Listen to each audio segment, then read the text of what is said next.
Actuellement, nous sommes en progression en direction du bois fumain, où était installé sur une partie non boisée, d'ailleurs comme aujourd'hui finalement, hein, parce que le scolyte a fait son œuvre et actuellement donc les forestiers sont en train de dégarnir tous les arbres atteints, tous les arbres les sapineux qui sont atteints de cet insecte-là.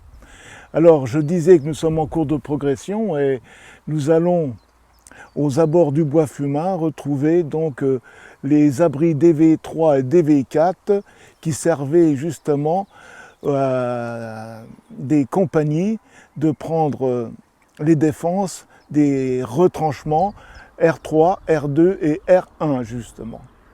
Allez, on va faire un petit arrêt là. Ah oui, là, regardez, là, nous avons une belle trouée qui permet de se rendre compte vraiment comment le terrain était à l'époque, là, vraiment dégarni. Voilà, là on retrouve le terrain de 1916. Alors pour vous situer environ l'endroit où nous sommes actuellement, nous pouvons regarder face à nous, vous avez donc ces grands arbres. Eh bien ces grands arbres constituent la lisière finalement où était le village de Vaux-d'en-Loup à cette époque de 1916. Voilà. D'ailleurs maintenant il y a un petit circuit touristique et à la pointe de mon bâton on voit un cheminement donc de grève meusienne, couleur jaune à peu près. Voilà. Et aussi, pour vous situer, vous avez dans cette direction l'étang de Vaux. Voilà. Donc nous sommes bien aux environs de Vaux-de-Vent-d'en-Loup, le fort de Vaux étant dans cette direction. Voilà. En gros, allez, on va dire 600 mètres à vol d'oiseau, quoi. Voilà. Bien, alors nous sommes maintenant dans le bois fumain, finalement, et DV3 est de ce côté-là, derrière moi, à quelques centaines de mètres, et là, apparemment, je vais suivre soit un boyau de communication ou une tranchée. Pour bien dire les choses, il aurait fallu avoir un plan, si vous voulez, de l'organisation du plan de défense de DV3 qui se trouve derrière. Voilà. Nous voici arrivés à l'abri d'infanterie qui se nomme DV3. Un abri d'infanterie pour une demi-compagnie, soit en gros 120 bonhommes, 120 braves poilus qui étaient chargés de la défense du secteur, notamment sur la défense du retranchement R2, qui se trouve dans la direction de Montbras, pas très loin d'ici, et R3, qui se trouve donc plus au nord. Alors de quoi se compose un abri d'infanterie de cette infrastructure? Il y a plusieurs pièces, plusieurs locaux, on va dire. Donc un petit local tout de suite à ma droite, qui était celui de l'officier, et deux chambrées pour les hommes de troupe et sous-officiers notamment. Et de l'autre côté, nous avions également les latrines. Alors ce petit local qui était réservé à l'officier, donc qui commandait ces braves hommes, donc il a une particularité. Ici vous avez donc des cuves qui étaient donc remplies d'eau à l'époque, comme le montre ce schéma d'ailleurs. Voilà. Dans l'encoignure ici, nous avions la pompe, ici, voilà, et donc qui servait à alimenter donc en eau les hommes de cette infrastructure de DV3. Voilà. Alors ne croyez pas qu'ils mettaient du vin dans le petit fût, mais c'était bien de l'eau, voilà, pour la conserver justement, et car en période de sécheresse, peut-être que les sources captées des environs ne fournissaient pas assez d'eau. Voilà.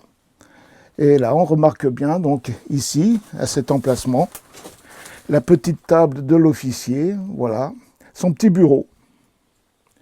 Voilà. Il faut dire aussi qu'il ne pouvait pas coucher ici. Hein, il n'y a pas la place pour mettre un lit. Donc, il devait coucher avec dans les chambrées de troupes, à mon avis. Alors nous sommes donc dans un local où la troupe pouvait se reposer. Ici, vous avez encore les supports de banquette, voilà, même de chaque côté d'ailleurs. Vous aviez également une cheminée pour le poêle, ici, qui était installé ici. Alors, ça renferme en dessous quelque chose de particulier, et on voit bien, quand on éclaire, donc les citernes à eau qui se trouvaient en contrebas, là. Vous voyez? Voilà. Donc la trappe n'y est plus, voilà. Ça doit être encore assez solide. Attention derrière, parce qu'il y a une autre trappe, là. Voilà. Qui permettait aussi, donc, de voir nettement la cuve à eau. On voit d'ailleurs le béton de cette cuve. Il y avait deux cuves, hein. Deux cuves séparées, ici et là, avec l'échelle donc qui descendait dans la citerne. Voilà. Et les Allemands, quand ils ont occupé donc cet emplacement, après leur assaut concernant la fameuse bataille du Fort de Vaux, quand ils sont passés vraiment ici, ils ont occupé donc de juin 1916 à novembre 1916 ces lieux. Ils ont condamné les cuves à eau pour en faire une sortie de secours en direction plein nord. Donc les cuves à eau étaient condamnées. Alors, comme dans tous les abris, donc il y a une communication avec la pièce suivante, qui est de même configuration que celle que nous venons de voir. Ici, donc, c'est percé, mais il y avait toujours donc le conduit de cheminée, voilà, les banquettes, voilà, réservées à la troupe. Et pour vous configurer donc le plan d'une de ces banquettes, d'une de ces pièces, pardon, on peut voir ici sur ce plan à quoi ressemblait le local, un des locals de l'abri DV3. D'ailleurs, on voit ici nettement l'emplacement, le regard des cuves à eau, là et là. Après avoir visité donc ces trois locaux, sortons donc par le couloir de l'abri et rendons-nous, pour cause d'hygiène, à l'emplacement des latrines que vous aviez ici, munies à l'époque de portes en fer. Voilà. Et bien sûr, ils utilisaient de la chaux pour, bien sûr, brûler les déchets humains. Alors, quelques photos datant de l'époque très intéressantes de cet abri DV3. Nous sommes côté ouest, pratiquement pendant la bataille, qui s'était encore tenue par les Français, et là, dans la bataille où c'est tenu par les Allemands de juin 1916 à novembre 1916. Alors, comme toutes ces infrastructures, donc, pour déboucher à l'intérieur de l'abri, vous avez une entrée principale qui donne sur le couloir et ensuite sur les trois locaux. Ici, nous avons l'abri du projecteur à l'époque, un énorme projecteur d'ailleurs qui portait très loin, et nous sommes à environ 60 mètres donc, de DV3 que nous venons de quitter. Alors, cet abri, ce n'est pas, disons, l'abri de combat, c'est l'abri de stockage du projecteur.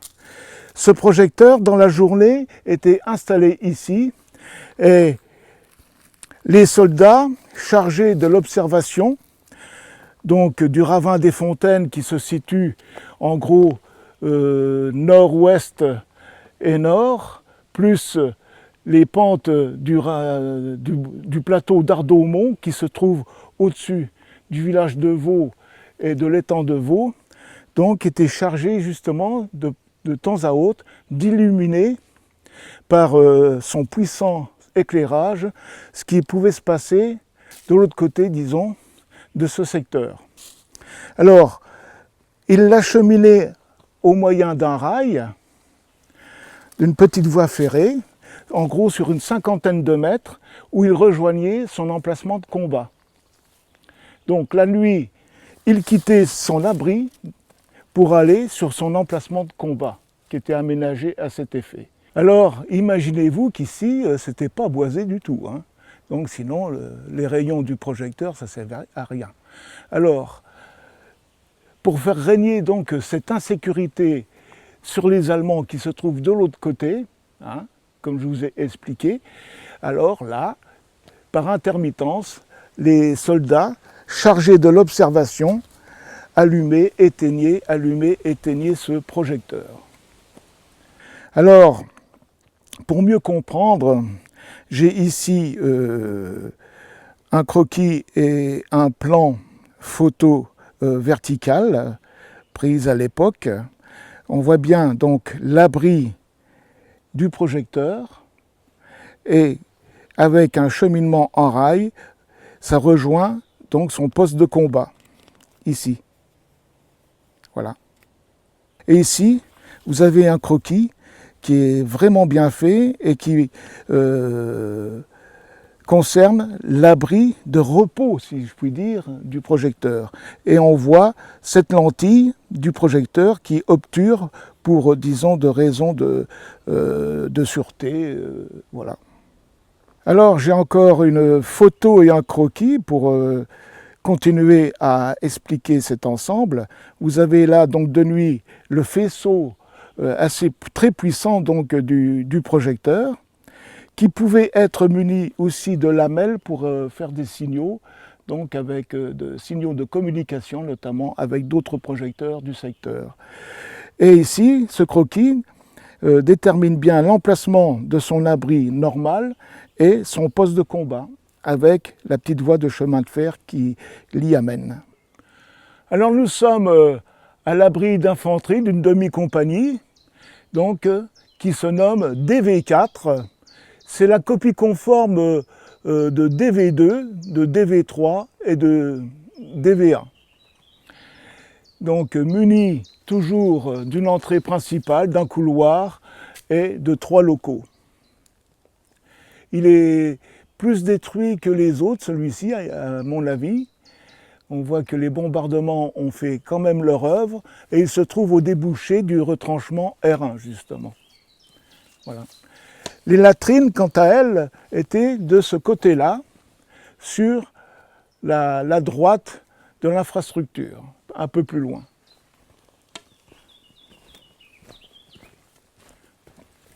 Alors ici, je vais vous montrer un autre cénotaphe qui se situe à proximité de DV4, dédié à la mémoire du soldat Copin Pierre-Marie, tué à cet emplacement le 6 juin 1916. Alors avec un tel cénotaphe donc garni de fleurs, j'imagine que des membres de la famille viennent encore peut-être se recueillir sur leur aïeul. Je vous montre 2 photos très intéressantes concernant donc R1. Ici nous avons le fort de Vaux, on aperçoit qu'il n'y a pas de zone boisée ici, et ici les contreforts du bois fumain. R1 que nous venons de voir donc dominait finalement pratiquement l'étang de Vaux qui se trouve par là et avait des vues sur la côte d'Ardomont, le plateau d'Ardomont qui se trouve juste au-dessus de l'ancien village de Vaux-de-Vendanloup qui se dessine ici. Voilà. Donc c'est une photo très instructive qui permet donc d'appréhender le secteur à cette époque. En dessous, vous avez une photo de R1 prise à l'intérieur. On voit le paradeau, les fantassins qui sont chargés donc de le défendre avec des sacs de sable pour installer éventuellement donc des postes de tir et des postes de tir de mitrailleuses notamment. Voilà. Donc ce sont 2 photos très intéressantes prises donc en 1916. Hein. Voilà. Alors ce paradeau, hein, qui est là pour protéger justement des vues et des coups de l'ennemi, fait environ 2 mètres donc de haut. 2 autres photos très intéressantes concernant DV4 dont nous venons de voir les infrastructures. Vous avez ici un fantassin pris donc à l'époque de la bataille du Fort de Vaux, probablement. Vous avez donc l'infrastructure que nous avons face à nous, voilà, ce qui servait de cimetière, ce petit mouvement de terrain descendant. Et ensuite, une autre photo, alors là c'est un cliché allemand, lorsqu'ils ont investi les lieux vers donc le 5 ou le 6 juin. Vous avez donc l'infrastructure du DV4, le Major Kuhn, voilà, qui pose dans ce secteur-là, à proximité, pour, disons, la postérité. Alors, au détour d'un virage de ce beau chemin blanc que nous venons d'emprunter, nous apercevons derrière moi l'étang de Vaux. C'est ici que nous terminerons notre beau reportage. Revenons au 1er juin, où la 50e division allemande est chargée de reprendre aux mains des Français tout ce secteur, le bois Fumain qui est en face de nous, le fort de Vaux bien sûr, qui se trouve en gros à 600 mètres d'ici, à vol d'oiseau, et l'ouvrage de Danlou qui débouche sur l'ouvrage de la Laufée qui est derrière. Alors, il faut savoir qu'auparavant, que le village de Vaux-devant-Danlou, qui était dans ce secteur, voilà, a été pris par les Allemands le 31 mars. Mais ils ne sont pas parvenus à prendre cette petite portion de terrain qui débouche sur le bois Fumain. Car ils ont été arrêtés ce même 31 mars par le 1er bataillon de chasseurs, où ceux-là perdirent en gros quelques 110 hommes. Voilà.